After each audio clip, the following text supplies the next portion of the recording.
Blowing ad budget on metrics that look great till the CFO sees them, that's bull spend. And marketers are calling it out in Dashboard Confessions. I remember telling my boss, it'll be good for the brand, when leads were slow. Yeah, it wasn't. Cut the bull spend. LinkedIn lets you target by company, job title, and more. Advertise on LinkedIn. Spend $250 on your first campaign and get a $250 credit. Go to linkedin.com/campaign. Terms and conditions apply. Mornings have a rhythm. You can hear it, feel it. And at Quaker, we fuel it. With 100% whole grain oats and a good source of fiber in every bowl, helping you turn that rhythm into your soundtrack for a great day. Fuel to start whatever's next. Quaker, official sponsor of FIFA World Cup 26. Let's go! Let's go! Hello and welcome to I Talk to Ghosts. I have a new in-studio spirit reading for you. Tonight, my guest is Val. This is her second reading with me, and second readings are always very interesting to see who comes in again and what new connections are made. I hope you enjoy the reading.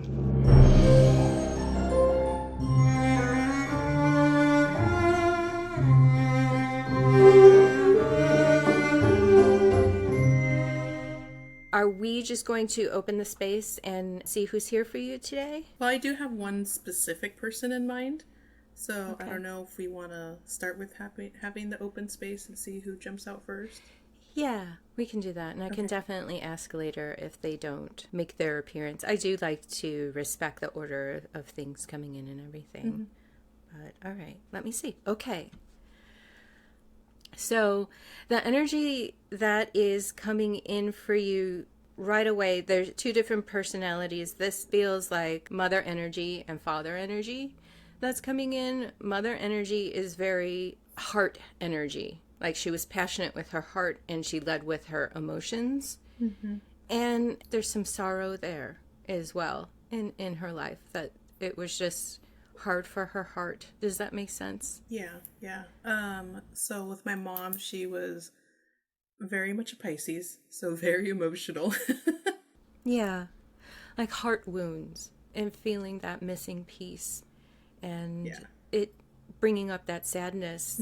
It's like this colored so much for her. It does have this defeated energy to it. For her, that I can remember, she was a wonderful mom, no doubt, but I mean, she was very kind of stuck in the past, so to speak, I guess, because like she helped take care of my great grandmother, which would be her dad's mom, took care of her until she passed, and was, very sad and heartbroken about that for a long time. And then after my grandfather passed, this was 2007. From there on, that's all she ever talked about was my grandpa. And she always told my grandma, I just want to be with my dad. And that was most of my teenage years and adulthood, always talking about him. Yeah. So. And feeling that missing piece. And feels like physical issues coming in as well that caused her to slow down a little bit. Yeah.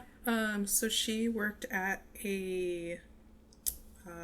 it was like a air filtration assembly line type of business, and I believe she had a congenital spine issue that was never addressed until when she was working. Something happened and she had a disc slip, and then that was just kind of like that domino effect of just back surgeries, back problems, and so from there on she was just on disability. So then it was just me and my grandma taking care of her. She's showing me like the repetition of the job she did and how like you had to be dedicated, it was like hard work, and she had to physically be able to do that. And that kind of pain is just so debilitating.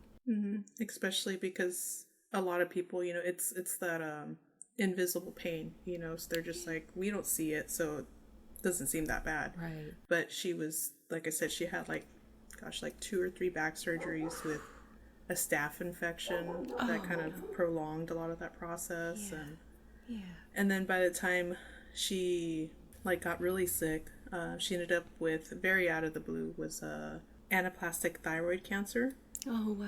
Yeah. And that literally, like, it from diagnosis to when she passed was like under 3 months. It just, and they would have never caught that at all.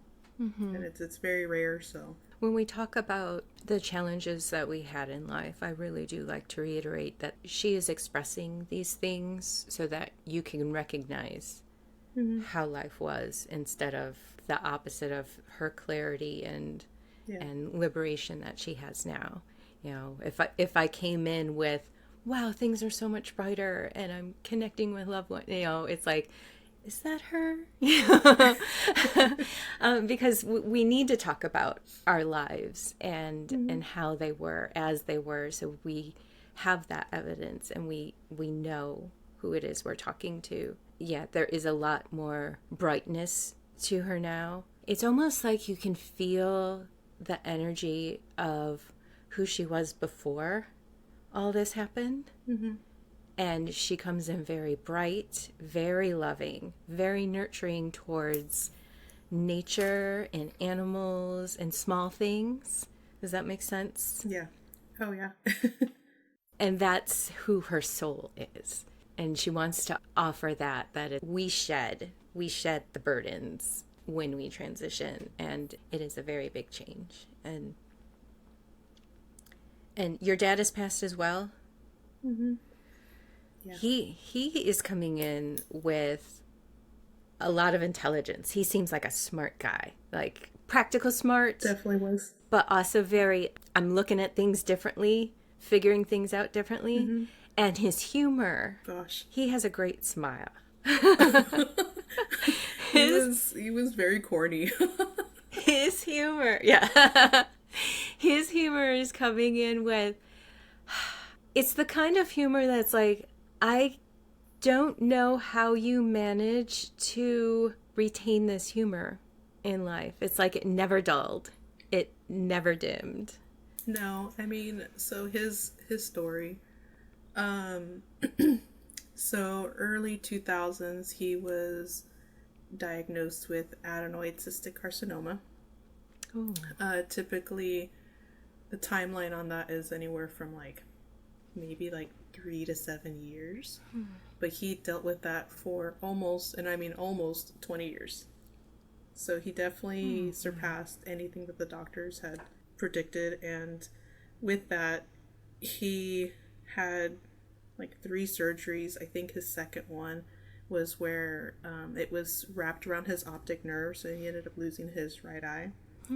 And despite all of that, I mean, that's pretty much what he said. That's, you kids keep me going. You just got to have fun with life. Like, you can't have everyone having pity on you. It's not a way to live. And so he was constantly he was just goofy all the time. But, and even with all that, he ended up with prostate cancer. He had a valve deformity. Okay. He was supposed to have that, yeah. He ended up getting a pacemaker. One phrase that was coming in with him was, my head hurts. He almost had an aneurysm while he was at work. That man, he was constantly working, had all these ailments, but yet, on the outside, how he was with everyone else, he was just a very creative, goofy kind of a guy.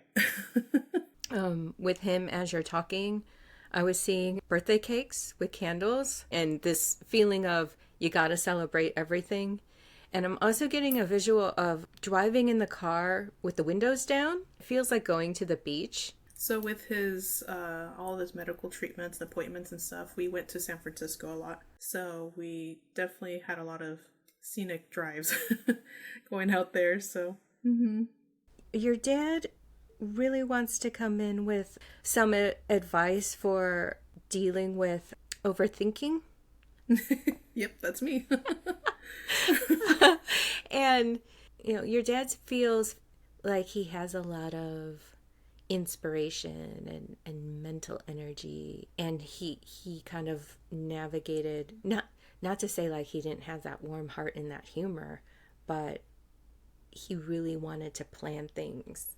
He wanted to analyze and kind of think through life. Yeah. He just wants to come in with the advice of, hey, we can be aware of our thoughts and if we're enjoying them or not, and what we're entertaining, what's taking up space in your head, and is it helpful, or after a while is it kind of like this form of self-torture? Mm-hmm. So he's just like, just be aware of it so that you can gently kind of try to either distract or pacify, calm it down a little. Know what encourages it and know what can kind of soften it for you. Right. It might be a couple of different answers to that. But yeah, that's something that you can relate to. Yeah. I just, I guess easier said than done. Oh yeah, absolutely. I mean, I've always been the the planner and of the family, so I was taking everyone to their appointments, working their appointments around my work schedule, and then having my baking business, trying to work that around too. So it's I'm very much scatterbrain, an organized scattered brain. It's ish. If that makes sense. I have like distracted energy where it's like, I want to do this, but then you think of the other thing and you're like, oh, I'm gonna Squirrely. but then it's like, That's me. and then I'm gonna be over here. And it feels like your dad had this sense of understanding the mental energy, and also it seems like he has some structural support to it that he provided with his optimism as well. So it's almost like, what is that secret recipe? How can I learn? And and speaking of recipe, I have a pickle to pick with him. If you could forward that over to him, I need that salsa recipe. He took that with him to his grave. Oh my! I don't know if you can squeeze that one out of him. Yeah, I mean, like, I've tried, and I've had like a little small journal of my testing, and it just wasn't the same. And I'm like, okay, he had to have added something when I wasn't looking. So, because like myself, like, I don't write these things down. I just really go by taste, Right. and and yeah, that's the one thing. And it's funny because I've had some of my friends ask me, because he would make salsa for them, and they would freeze it. And so I've had people like, you don't have that recipe? And I'm like, no. If there was anything you could have left me behind, was a damn recipe. There's a part of him that's coming in like, he. Yeah. Yeah, that would exactly be how he would be here. All right. Well, let's try and decode this a little bit. Is it missing like a high note to it? I am not a cook. I do not make recipes, but it feels like there is like a tanginess or a lemon or something in it. I mean, like, because he always made everything super spicy. For me, like, I could eat it. Anyone else could not. So, like, the spice is fine. You get, like, the garlic and onion kind of flavor to it, but and I don't know, maybe it is like a citrus tang, something that's missing. There's something that's like it's not rounded out. Yeah.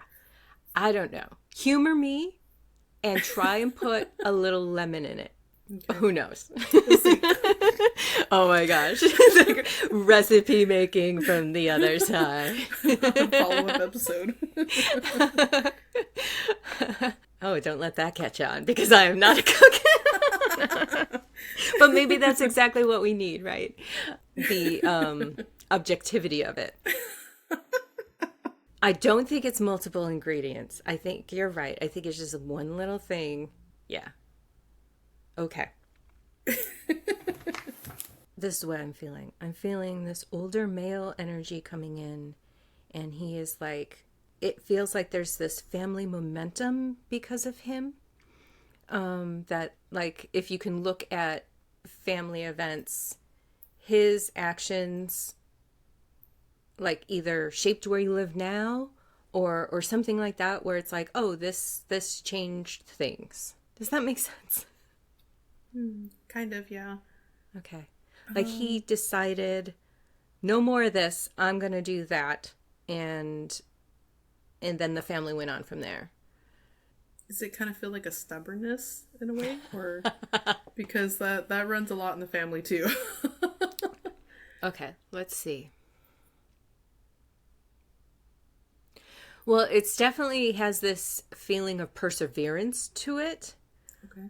And it feels like this wasn't working here, so I'm going to go here to where I can do what I want to do.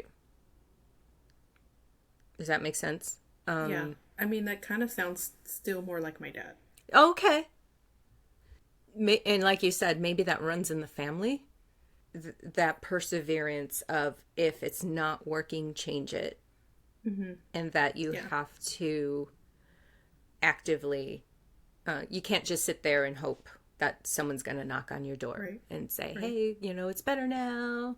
It's more like, well, this isn't working. I'm going to go over here and I'm going to do my thing. And it's, and I know that's like really switching gears from a salsa recipe, but that it feels like it's him. It feels like it's his dad as well. And that there's just this feeling of, we have ancestral threads and themes that continue on in our family's energy. And it feels like you have a lot of, I want to be home and cozy energy to you. So it's, if you have that energetic battle within yourself where it's like, I know I should be doing something, but I'd much rather be fortified at home or something like that. First, don't beat yourself up about it. We need what we need, but also don't intimidate yourself. I can't do it. I can't leave my comfort zone. Just ask yourself, what do you need in order to kind of start investigating and working your way towards something.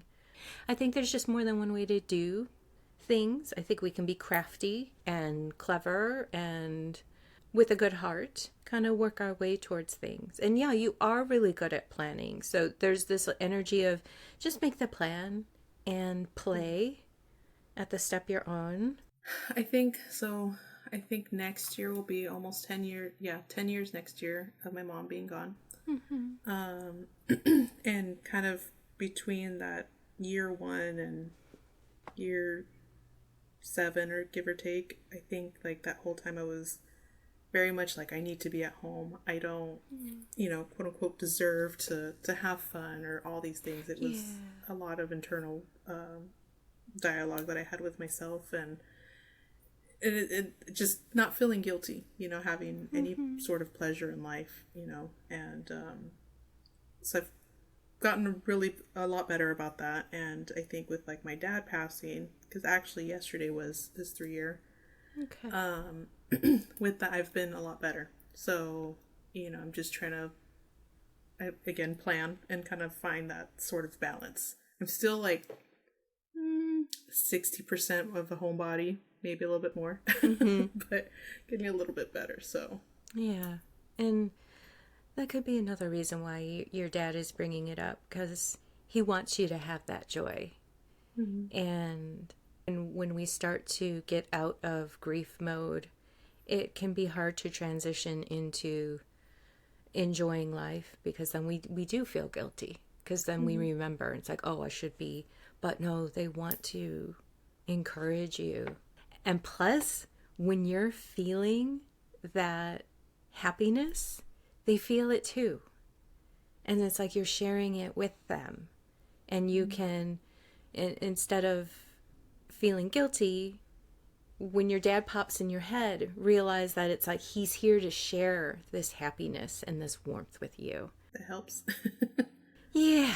And grief is such a complicated emotion, and it takes what it takes, and the amount of time, and everyone is different. But when he pops in, or if your mom pops in, it's to share it with you and to encourage you. And of course, as us being here human, we can't help but get that pang of loss. But comfort yourself and know that's like, all right, yeah, we're doing this together, and And send the love out there. Just send the love. Like, I'm feeling this, you feel it too. And I think we can really blend and connect that way. Yeah, never tell yourself that it's not fair for you to be happy. It is fair for you to be happy. In fact, you deserve it. You deserve all the joys. And we're not here to be this permanent pillar of grief. Yeah. And it is fair and it is deserved for you to be happy. Yeah. And I mean, I think this time around, I think because of taking on even more stuff with, handling probate and a business and all the stuff that my dad kind of left behind. I mean, I've been busy, and a little distracted, but still, you need to stop, breathe, actually look around, and like, it's not the end of the world, even though it feels like it. But yeah, and my dad was very, again, practical. Like, when he was receiving his diagnosis, he was just kind of like, well, I mean, we all die, so no big deal. And it's like, okay, Dad, put some emotion into it. But here's the funny thing.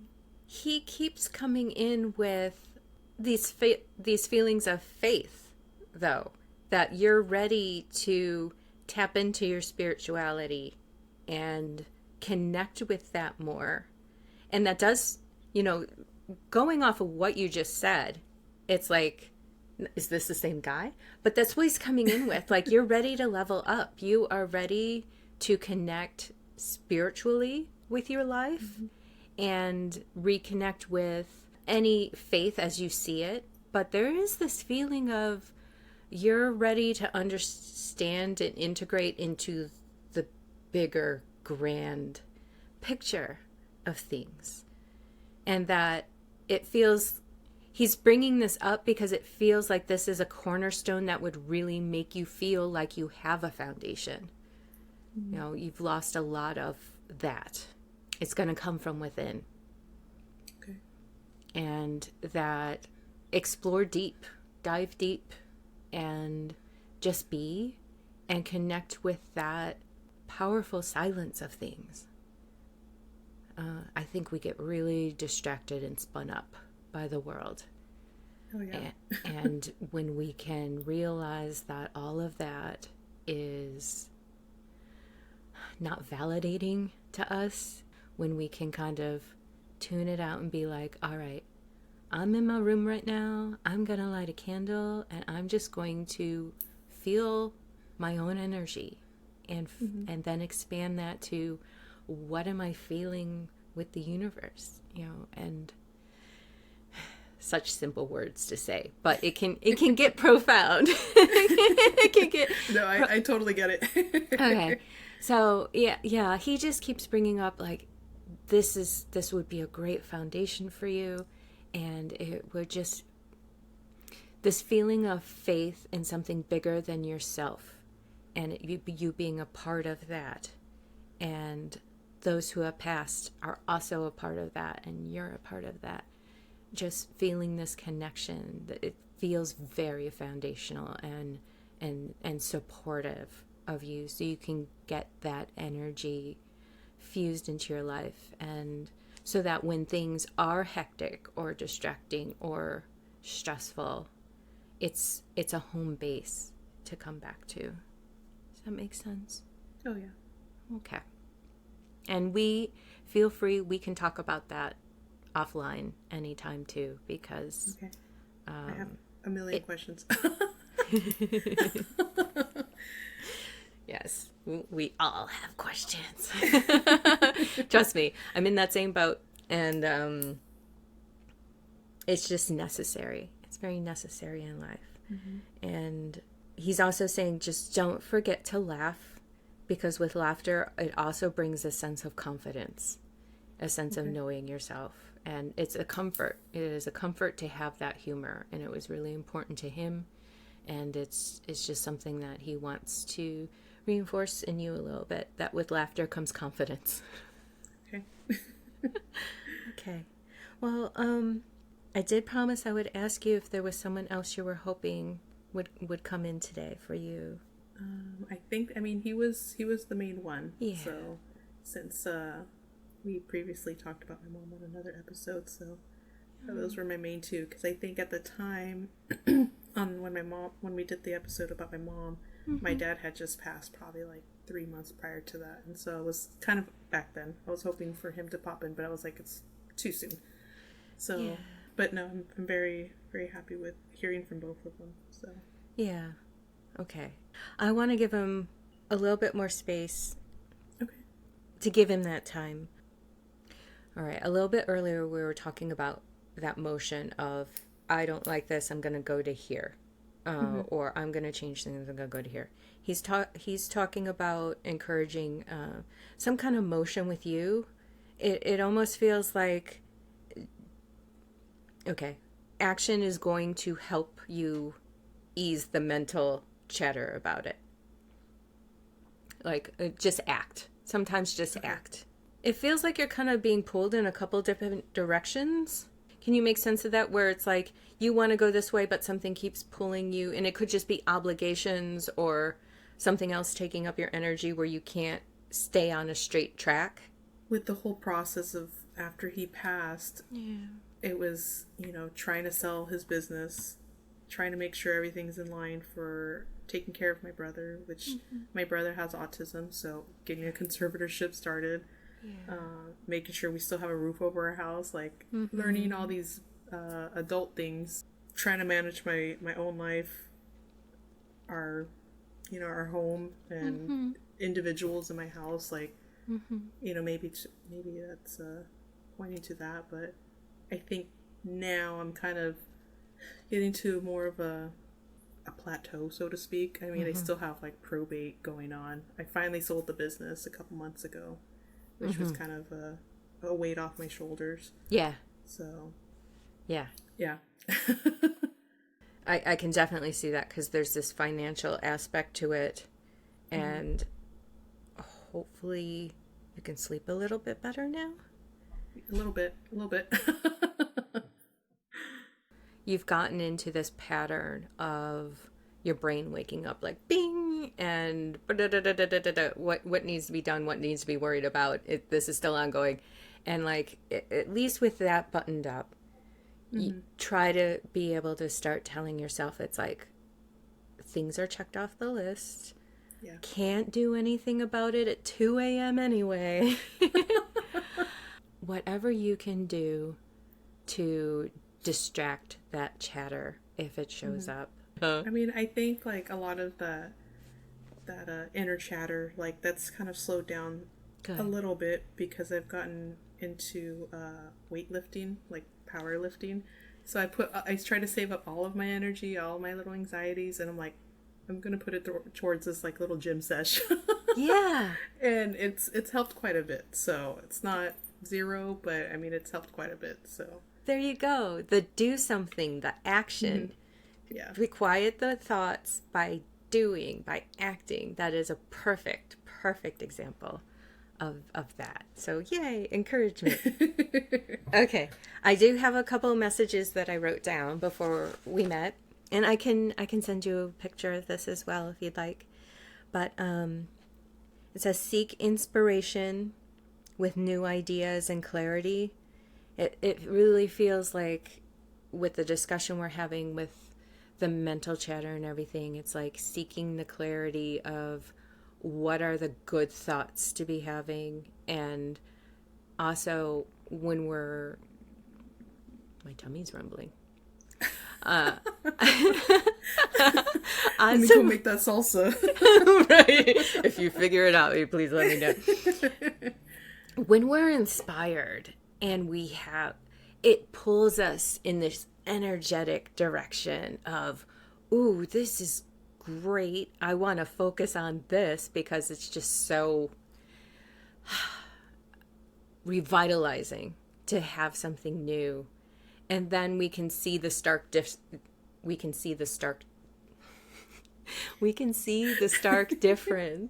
with, oh, that old stagnant thought that won't leave me alone. It's like, get out of here with that. So yeah, just seek inspiration with new ideas and clarity. use that great brain of yours for good.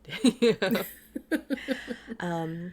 Don't talk yourself out of something mentally. And dream big and then commit. It sounds like you're really good at planning things. So just dream big so that you have motivation for the planning, you know? I think it's your mom coming in saying, let passion guide you. Let your passion, your heart guide you. Don't keep it all up in the analytical mode. You know, you do have a lot of heart and you have a lot of coziness to you in that emotional nest. You know, it's like the world is your emotional nest if you let it be. So venture out there with your heart, and your inspiration is going to snag your heart, and then you've got the whole complete picture going on to give you the energy to be in the right direction instead of just the mental chatter being a little destructive there. Okay. Does that resonate for you right now? Sure does. Sweet. They know what they're talking about. Yeah, they sure do, those parents, huh? Coming in with all the support and energy. And thank you so much, Val. It is so wonderful to connect with you again. I think you had your first reading with me in like January of 2024, but it was probably something like that. Yeah, it was. Yeah. Yeah. So it's always wonderful to like have our paths cross again, and this has been really lovely. I really appreciate your time. Thank you so much. Before we go, do you have a personal ghost story that you'd like to share? I do. So I've worked in restaurants for a very long time, and there was one specific restaurant. It started out as a small, I believe it was a hiking store, and then they, the father had passed, and the son took it over and expanded the building, and so there was kind of like a second server station behind the kitchen. So this is gonna sound super weird. So it's like, when you first walk in, you have the dining space, the bar, then you see an open kitchen concept, and behind that kitchen, there's another server station and a whole like annex area. Okay. And so in that annex area, in that server station, I would make a lot of cheesecakes back there. Well, there was standing there, I was making a cheesecake and it was closing time. And one of the guys that worked in the kitchen, he happened to be going from the kitchen to the storage room. And so we'll say storage room is here. And then here, there's like a little hidden door that goes into what we call the library. And you didn't know that there was a door until you see this tiny little latch. And anyway, so I had seen him in the storage room, and I happened to look up, and I see him walk to the library, and I was like, what is he going over there for? Like, there's nothing for him there. And I'm working on my cheesecake, and not even like a minute or two later, he's standing right behind me. And I was like, how did you get from over there to behind me without like passing me by? And he was like, what are you talking about? I never went to the library. And I was like, wait, what? So that was only like one of the bunch of incidences that would happen there. So we suspected that there was a mimic there, and it would mimic a lot of different of my coworkers. The owner, we would hear voices, and I mean, it was clear as day. We would visibly be seeing these people walk around, and how the heck did you get from point A to point B so fast? It was just super creepy. And then I worked at another restaurant, and it was like 6:30 in the morning, and it was kind of like those like U-shaped kind of a kitchen, another wonky kitchen. But I was looking in the past, and like through there you could see like the swinging double doors, and I was by myself, so I thought, and I happened to look up, and I see one of the guys, and he's just like dead stare, looked kind of angry, just staring at me, and I was like, nope. I was like, the hair on the back of my neck standing up, my spidey senses are tingling, I am not by myself, oh my gosh.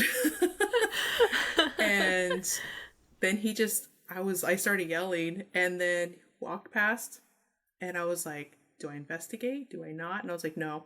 So I called him and he was like, no, I'm still at home. And I was like, oh, hell no. Wow.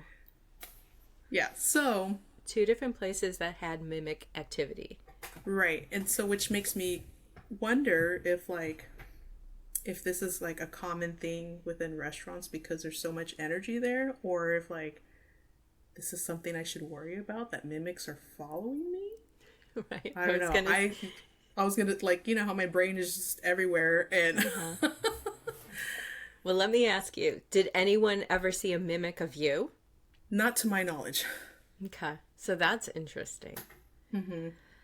I do think that restaurants have a lot of transient energy, you know, and then depending on the layout of the place, where does energy pull up and compile?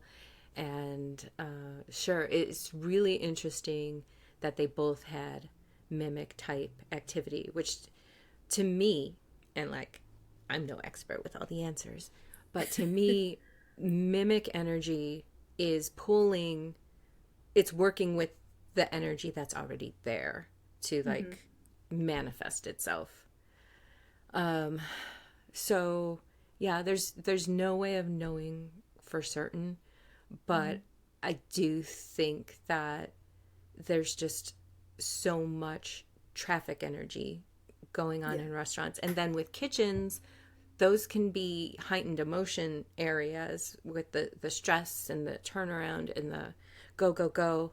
It's just, there's a lot going on there to instigate and boister, you know, for that energy to use the other energy that's coming in. I think with all of those, I was just like, should I be concerned? Right. Well, to be thorough, have you ever had mimic activity like in your home outside of those places? I mean, I've heard my mom's voice before, but that was after she passed. So I don't know if, like, is that still considered mimic energy because it's... It could have been her, right? Right. Yeah, see? So, I mean, and that's only happened, like, maybe once or twice. And I think my grandma said the same thing. She's heard her.